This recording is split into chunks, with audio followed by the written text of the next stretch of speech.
In this tutorial, I'll show you how to turn your Figma designs into dark mode using a free plugin. Start by opening the Figma file you want to convert to dark mode. Next, click on the Actions button and open Plugins and Widgets.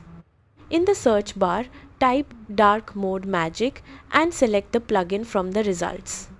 If you haven't used it before, click Install. Once installed, click Run to open the plugin. Select the frame or design you want to convert, then use the plugin's dark mode conversion option.